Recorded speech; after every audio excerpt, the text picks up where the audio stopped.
राधे कृष्णा। हमारे वीडियो में आपका स्वागत है। बने रहिए, वीडियो को लाइक करिए, चैनल को सब्सक्राइब कर लीजिए, कमेंट कर दीजिए कहाँ से हैं और बने रहिए। इतना धूमधाम से हम लोग एकादशी मनाए।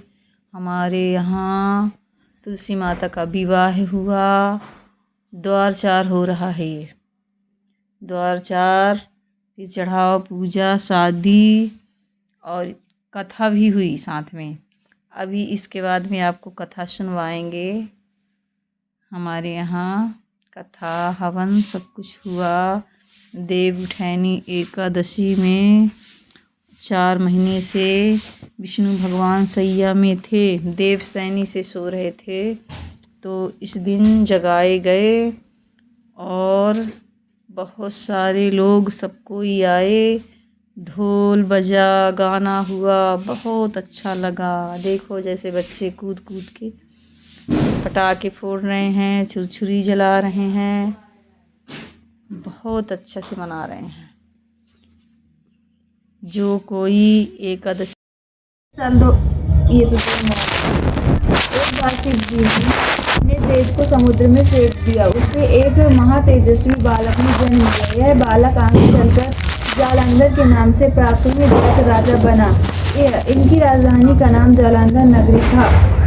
दैत्य राज कालनेमी की कन्या वृंदा का विवाह जालंधर से हुआ। जालंधर महाराक्षस था। अपनी सत्ता के में चूर उसने माता लक्ष्मी को पाने की कामना से युद्ध किया, परंतु समुद्र से ही उत्पन्न होने के कारण माता लक्ष्मी ने उसे अपने भाई के रूप में स्वीकार किया। वहां से पराजित होकर वह देवी पार्वती को पाने की लालसा में कैलाश पर्वत पर गया। भगवान देव शिव का ही रूप धर कर माता पार्वती के समीप गया, परंतु माँ ने अपने योग बल से उसे तुरंत पहचान लिया तथा वह अंत ध्यान हो गई। देवी पार्वती ने कुद्र होकर सारा वृत्तांत भगवान विष्णु को सुनाया। जालंधर की पत्नी वृंदा अत्यंत पवित्र व्रता स्त्री थी। उसी के पतिव्रत धर्म की शक्ति से जालंधर ना तो मारा जाता था और ना ही पराजित होता था। इसलिए जालंधर का नाश करने के लिए वृंदा पतिव्रत धर्म को भस्म करना बहुत आवश्यक था। इसी कारण भगवान विष्णु ऋषि का वेश धारण कर वन में जा पहुंचे, जहां वृंदा अकेली भ्रमण कर रही थी। भगवान के साथ 2 मायावी राक्षस भी थे, जिन्हें देखकर वृंदा भयभीत हो गई। ऋषि ने वृंदा के सामने पल में दोनों को भस्म कर दिया। उनकी शक्ति देखकर वृंदा ने कैलाश पर्वत पर महादेव के साथ युद्ध कर रहे अपने पति जालंधर के बारे में पूछा। ऋषि ने अपने माया जाल से 2 वानर प्रकट किए। एक वानर के हाथ में जालंधर का सिर था तथा दूसरे हाथ में धड़। अपने पति की यह दशा देखकर वृंदा मूर्छित होकर गिर पड़ी। होश में आने पर उन्होंने ऋषि रूपी भगवान से विनती की कि वह उसके पति को जीवित करे। भगवान ने अपनी माया से पुनः जालंधर का सिर धड़ से जोड़ दिया, परंतु स्वयं भी वह उस शरीर में प्रवेश कर गए। वृंदा को इस छल का तनिक भी आभास न हुआ। जालंधर बने भगवान के साथ वृंदा पतिव्रता का व्यवहार करने लगी, जिससे उसका सतीत्व भंग हो गया। ऐसा होते ही वृंदा का पति जालंधर युद्ध में हार गया। इस सारी लीला का जब वृंदा को पता चला तो उसने क्रुद्ध होकर भगवान विष्णु को हृदयहीन शीला होने का श्राप दे दिया। अपने भक्त के श्राप को भगवान विष्णु ने स्वीकार कर लिया और शालिग्राम पत्थर बन गए। सृष्टि के पालनकर्ता के पत्थर बन जाते हैं। ब्रह्मांड में असंतुलित की स्थिति हो गई। यह देखकर सभी देवी देवताओं ने वृंदा से प्रार्थना की वह भगवान विष्णु को श्राप मुक्त कर दें।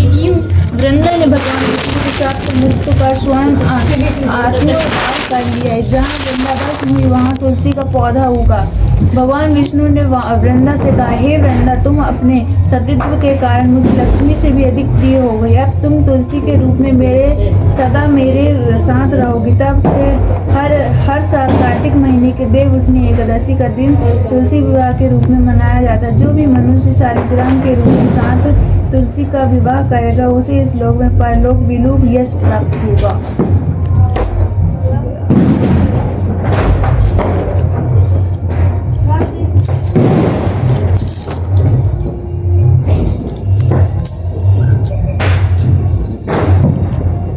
अब एकादशी के कथा मोर रखी हुई किताब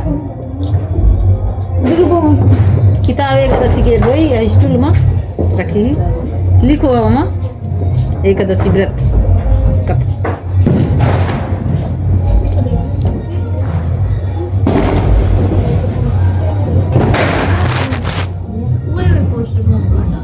कौन सी है?